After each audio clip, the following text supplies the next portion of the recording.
Coach, one thing I've noticed in the bits of practice that we got to observe is a lot less music than I'm used to hearing. Often we come to these, it'd be music of some sort through the entire thing. Notice a little less of that. I'm just wondering if that's an insight into like your approach or your philosophy about practice. Well, one, I like for there to be a variety of music at the practices. I had to get on the other day because we just had too much rap going on, and I wanted to hear some country. I know most fans won't think I'll listen to country. I certainly do, and got a little rock going, and so wanted to make sure there's an excellent variety. Keeping it all clean. All right, so we call it here, keep it recruit ready.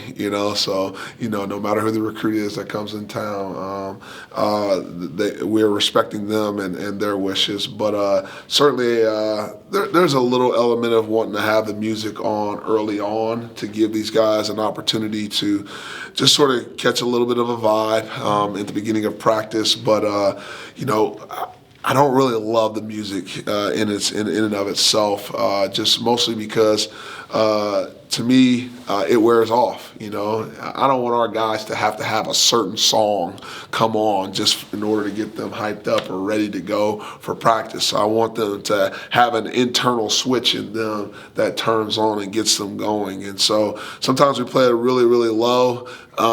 So that our coaches can coach as well and make sure that the communication is being heard across the field. Obviously, I don't have a hard time being heard most of the time in practice, but I just want our coaches to also be able to be heard as frequently as possible. Something that you kind of expressed earlier in camp was just your concern with the pass game. It seems like the past two scrimmages, the pass game has kind of excelled. I know there was a turnover on Saturday. And Trey said they just made a good play. Just how do you feel like the offense is heading into this week? Do you feel like it's balanced? Does it still need to be more run? Protecting the ball more in the pass? Just how would you assess where the offense is right now? I think that our offensive coaches have done a really good job of taking the things that we needed to work on and continue to push vertical on those things and give us a chance to be successful, whether we need to throw the ball 50 times or run it 50 times in a game. And so I feel like we've had our times and our moments where it's been really highlighted in one phase or the other. And so certainly that allows us to review this as spring ball concludes and say, hey, what are we really good at? Why weren't we so successful early on, and what made us successful later on in the various areas? But that's also on the defensive side of the ball. We got to do the same thing, a self-assessment of what we installed and what really can be helpful for us when we get to game days. But ultimately, I feel like our offense has had some moments where it's been very, very explosive, but it's the consistency piece of it. Even in today's practice, our defense really kind of stepped up, and they had they really wanted to make a statement today in this practice today, and it was very evident that they wanted to control the practice from the beginning to the end, and for the most part they did. And so kudos to them to us on the defensive side of the ball, finding a way to, after the offense had a bunch of success on Friday, coming back today and making a very physical, gritty. They gutted it out today, and I appreciate that. Best part about it is offense didn't back down at all. They did not back down. Apologies. All good. Spring game Saturday. Yes. Have you settled on a format, and then what kind of is the week of preparation looking like heading into it? So spring game will be offense versus the defense. That's what it'll be. We will have our offense. They'll get points for the points that they score. So if they score touchdowns, if they kick field goals and make them, then they'll get points. And the defense will get points for varying factors. If they get a 3 and out, they'll receive points for that. If they get a stop, they'll get points for that. Getting a 4th down stop at various locations in the field is more valuable, and so they'll get more points for getting 4th down stops in those various areas of the field. We'll release the actual format itself. We have it. I just haven't released it yet. And then, obviously, if they get a pick six, take it back, turnovers. Those were points associated for the defense as well. So we've kept track of this format for the last 2 scrimmages that we had, and in this last one, I mean, it was a 3-point game going into our red zone segment, and so obviously once you start putting the offense down in the red zone, they get some easy points down there if you have one mistake, and so we had a mistake or two that allowed us the score to get a little bit of wider margin, but it's been very, very, very close with that scoring format, and so we'll see what happens on Saturday. What's the most important thing you want to see Saturday from your players? I just want us to operate like a bunch of professionals. I try to treat them like pros, and I expect us to come out in these games and act like professionals. There's a way to practice. There's a way to prepare for a game, and so I want them to prepare for this like it's a game and what that looks like, and conduct themselves in that manner. This will be the first time that a lot of our fan base will get a chance to see them, and it's the details of what they're going to see. I want our guys to strain all throughout the scrimmage, but again, the details are super important. I want them to make plays when they get opportunities, but the details still remain the most important. So if we can do that, then I think we'll be successful on Saturday in showing, our Beaver Nation that, hey, we're a football team that's we're a work in progress, but we've made quite a bit of ground in the time that we've been here. Going to be formatted 4 quarters, 15 minutes running clock, or shorter, or half and half, or We'll try to run it like a regular game, and so it should be 4 quarters, and we'll try to run it like a regular game. We do have a set number of plays that we're trying to get to, and when we get to that number, we'll pretty much run the clock if that's what needs to be done. There'll be a halftime piece in there that'll be very short, 5 minutes. I think is what we have it set for, a short 5-minute halftime. But the team will stay out there, and we'll keep practicing. We're not gonna slow down all the festivities that are going on Saturday. you going to try to split it reps wise evenly, 1s, 2s, and 3s? Because again, if you go back to yesteryear when there was no spring windows, and it feels like forever ago, but whatever. People kind of lean more into, it was more to the 1s and a little bit less to the 2s and very little to 3s, because it was more about almost setting post-spring depth charts at that point, because you weren't worried about attrition. So philosophically, how are you trying to split the reps up? That's a great question. We'll split the 1s and 2s evenly for the most part. A lot of our decision-making process on that is getting our offensive line and our defense and our quarterback ready to go. So it's really the O-line and the quarterback that we got to make sure they're getting the proper number of reps, but then also making sure that we have every quarterback work with the 1 O-line and the 2 O-line that we have set so far, but then giving opportunities for some of these guys to kind of jump up on the depth chart where they think they are, as far as the 2s play better than some of the 1s guys, and so on and so forth. So that's what we'll lean to. Our 3s will get some reps at some point throughout the scrimmage, but we don't have, the rosters are smaller now than what they have been in the past, with that cut down to 105. We don't have we don't have the full allotment of 105 here yet on campus. So, there aren't a ton outside of the 1s and 2s. So we'll sprinkle some of those 3s in as we're going, rather than just making it a full 3s period. Aiden going to be able to give it a look, or is he just getting some reps just now in pads just to go through the motions of it? Right now, he's just going through the motion of it. Honestly, he has not been able to actually practice full speed with us yet, and so it was great to see him out there, though, in pads today. He had great energy, and honestly, looking forward to it. I'll tell you what, his teammates, they have his back, man. They really got that guy's back. They really believe that he's going to be the spark plug for everything that we're trying to do. And the good part about it is, I've already seen some guys. Drake Vickers today, man. It was the first time he really got to go today. He was outstanding. He was definitely, I asked him today about being the thermometer or being the thermostat, and the thermometer just, it just takes the temperature of the room, hey, you just show up, and whatever that temperature is, you just accept it, versus being the thermostat, you walk in and you either turn the temperature up or you turn the temperature down, and that guy, turn the temperature up on our defense today, and I got to give him a lot of credit for how we looked today in practice. You mentioned wanting to see more consistency from the offense. What does that consistency look like to you in this final practice on Wednesday and then headed into the spring game? Well, I mean, it has a lot to do with just, hey, being assignment sound, being able to line up appropriately, exactly where we want it to be done. And there's times when we do it exactly right. Guess what?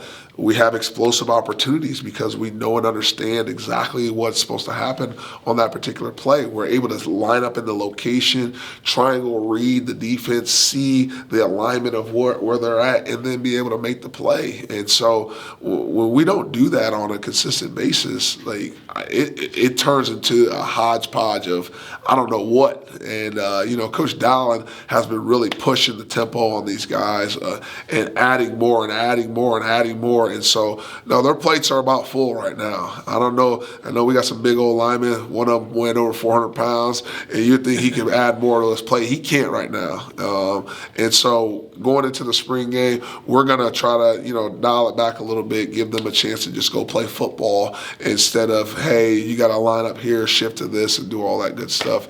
We'll try to dial it back a little bit in that regard. Another area for improvement that you wanted to see was some improvement in the tackling. It sounds like the defense kind of did a more physical job today. How close do you feel like they just are to kind of reaching your standard of where the team needs to be tackling come fall camp?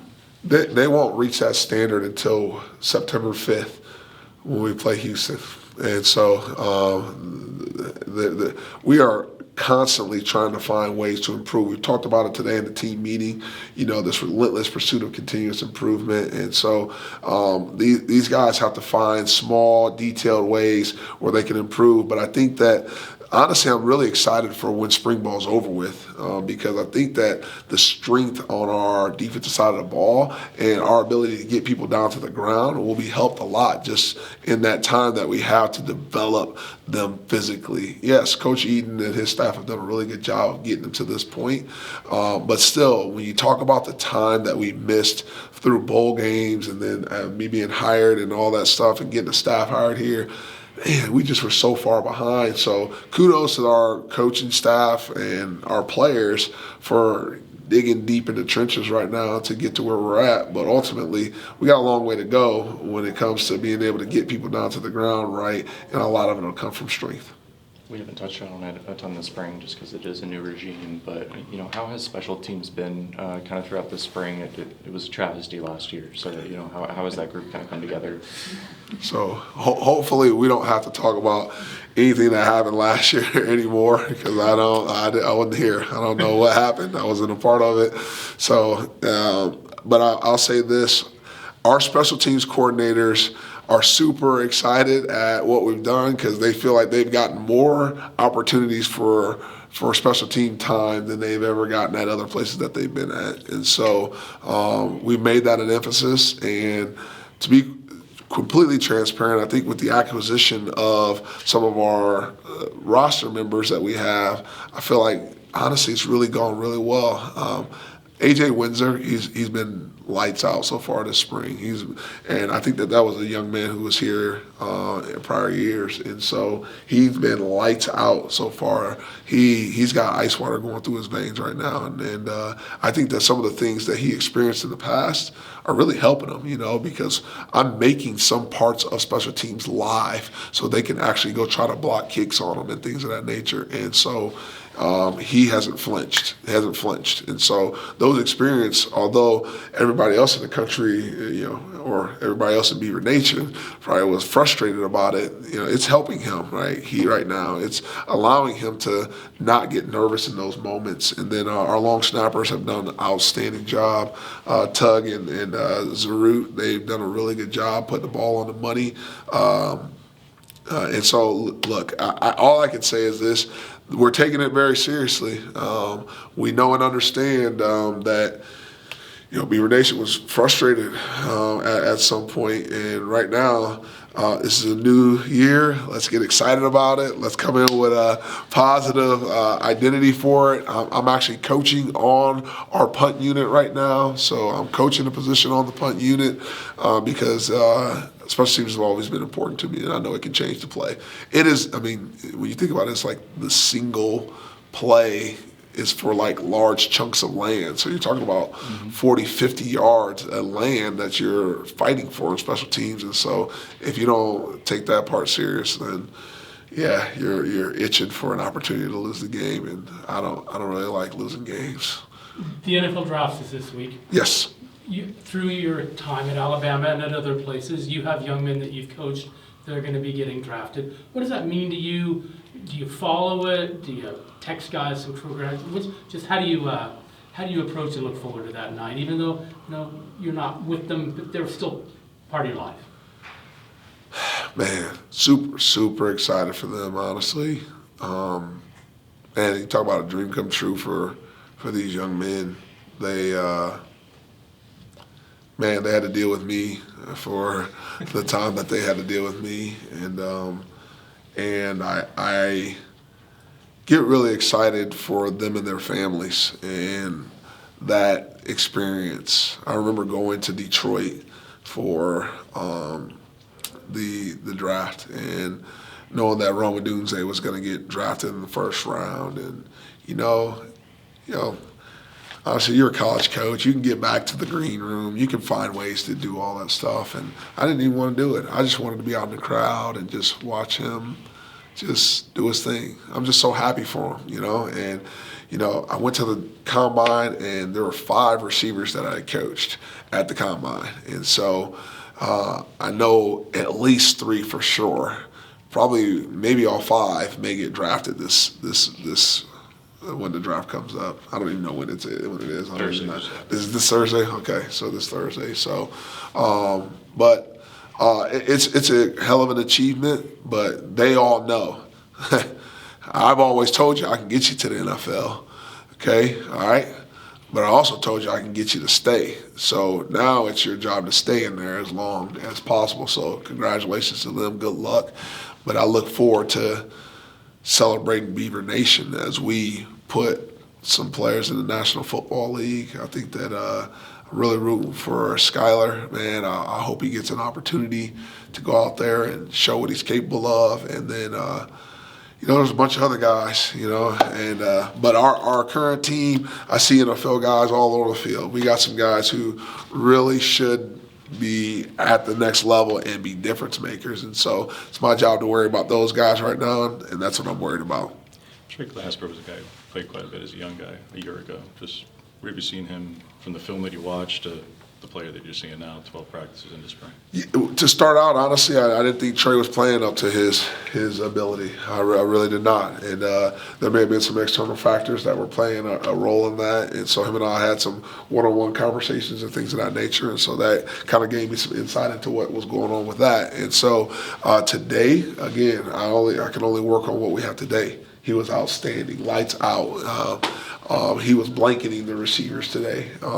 Guys had very few opportunities to make catches on him, and so I've heard a lot of noise about a kid about Noble being a really good player. So we'll see what he looks like when he's getting back. But in that corner room, we got a few pieces in there that we got to continue to develop, and I think we could be pretty good in that room. And then for the guys who showed up during spring break, didn't get those first 3, but one of those guys like Jarrell, looks like he might get some run with one, or already has gotten some run with the ones. How does he already stand out in that way?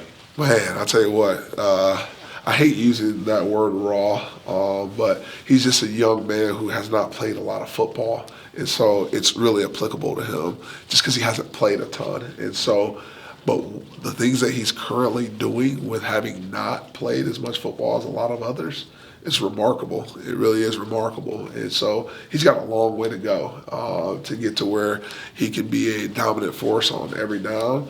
But I think that he can get there. I challenged our coach Siamalu, challenged him, hey, if you're worth your salt in coaching, you'll get this kid to play at a high level. And so I do believe that, coaching matters. I do believe that. And so with all these guys who just got here, we got to coach them. And Daniel, I don't want to butcher his last name, but Matagi. Oh, man. Daniel Matagi, stud. Stud. I mean, he is one of those guys that, man, we count on him already. We know he's going to be where he's supposed to be at. He was a former wrestler, so I knew he had some grit and toughness about him. And it's been through fourth quarter. It's been all through spring ball. Hey, I don't even have to worry about if that guy's going to be where he's supposed to be at. And he's going to do it violently. He's going to do it with a streak of anger, and then he's going to smile at you. And so I absolutely love Batagi. We're hearing from the DBs that Harlem's kind of taken on not only a performance capacity, but like in a leadership capacity in that secondary. What have you seen from him? Harlem has had his moments where he's been really good, and then there's moments where he hasn't been up to the standard that I want him to be at. And he came into my office, and me and him sat down, had a heart-to-heart last week about kind of what I wanted to see going forward from him. Talked about having some obnoxious communication, making sure his guys, all the chess pieces are set up wherever it's supposed to be at so that he can lead that group. And so I'll tell you the one, though, that has really shown up in that secondary has been Sean Craig. He's long. He knows how to play the ball. He knows how to hit. He'll strike you. He's been one that's shown up a ton at that safety position. And like I said, Drake Vickers today, to see him back. So we got some pieces. We just got to get them all healthy, and then we'll be able to rock and roll in that safety room. We've seen about a half dozen or so of the satellite camps get announced. That's normal. But Yeah. philosophically, how will you look to, is there certain areas geographically you're looking to hit more than others, or others that you may look to pass on just because, all right, hey, maybe that's not the right fit? Well, historically speaking, here at Oregon State, it's been, you got to recruit the kids here in the state of Oregon, and we will, and we have been. They've been on our campus frequently, and so if you haven't been on campus, get on campus. We're ready for you. We've been talking to your coaches. Your coaches are on campus, and so we want to have more of them on campus. But then also you got to recruit Washington heavy, so we'll be at a couple satellites in Washington. Just because of proximity. That's like home for us in a lot of ways. Anything within about a 500-mile radius we kind of consider home. But then NorCal, because they can actually drive up here to Corvallis from Northern California. That's going to be a big piece of how we're going to recruit. And then we'll do satellites down in LA, because you're going to get a lot of really good players down in Los Angeles. We're going to be in Utah. Weber one? Or? Yeah, it's what we're planning to do. Texas, we'll be in Texas, and then believe it or not, Florida. we're gonna go do a camp out in Mercer in Georgia, and a lot of that just it's just because we got relationships. We got kids on the roster from that part of the country. And so we got relationships, and so we won't send a full allotment of coaches to those just because I'm just going to send the guys who got those relationships there. But here on the West Coast, here in Oregon, Washington, California, no, we'll send a full allotment of coaches. Vickers, just to clarify, where are you seeing him? Is he on the corner? Is he on the back end? Where's Vickers fitting in? Right now, he's been in the back end at safety. And today, like I said, was really the first time we've seen him in a full team period.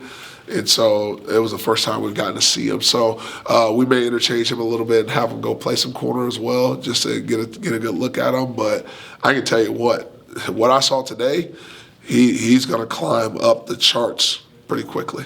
How do you cross-train defensive backs? Is it like corner, nickel, safeties, or you work them at all three? Or? We do, because we got at nickel we've had some of our corners play there, some of our safeties play there, and then it's really because of numbers game. Do we have enough guys to go through our two deep and our third group in order to switch it off and have other guys go play other positions? So that's really what it is. Just trying to keep the reps pretty similar for all the guys without burning somebody out. And so no, we just find ways to, hey, this period you're going to play corner, this one you'll play safety, to give them a good chance to be looked at in those various spots. You talk about being behind initially because just timing of everything. What's your thoughts and reaction to what they're trying to push through with they're calling ghost transfers, but the post-spring outside of a portal transfers, and because I suppose from your perspective it would be different than somebody who's worried about retention. If you're looking to address any problems, they're trying to prevent you from doing that. So your thoughts on this ridding of ghost transfers and penalties and sanctions on coaches if you bring in somebody? What are your views on that? I want to say one thing pretty simply, and it may be controversial, it may not be. As long as they're going to penalize all the schools in the other conferences the same way that they would penalize us, then I'm all good with it, you know. As long as they're going to actually go and make sure that they're following the rule like they would make us follow the rule, then I'm all good with it, you know. And that's no assumption that they're not going to do that. I just want to make sure that it is happening. So that's about just transparency, you know. We want transparency across the board. And so I want to make sure that the same way that they're going to come look at us at Oregon State, you know, they're going to look at those other schools the same way. What people have to understand is like a place like Oregon State is a perfect place to try to make an example of someone. You know, a place that has some visibility, that is, you know, people respect and have some appreciation for. We'd be a perfect place for somebody to come and make an example of us. Okay, and I don't want to be the school made an example of because you know they don't want to make an example of some of these other schools. Of the guys that are actually in the portal and still undeclared, you looking to add anybody else? It might be any more coming from you know, the existing pool of transfer players? Certainly, we are still in the market for a few additional players. Our GM is out on the road right now, currently as we're speaking, while we're back here practicing, and he's going through the process of looking at some guys that we're interested in right now. And then by the time our coaches get on the road, he'll get back here, he'll be back, and then our coaches are going to do the same thing. So yeah, there's a couple spots where we're just, hey, would this be a good place for us to add someone? And honestly, we're looking to bring in guys who can play right now. Like there's zero interest in bringing in a developmental player right now. We're looking for guys who can come in who have had playing time. We want guys who have documented reps, and if we can get that, that's what we can bring in. Thanks, Coach.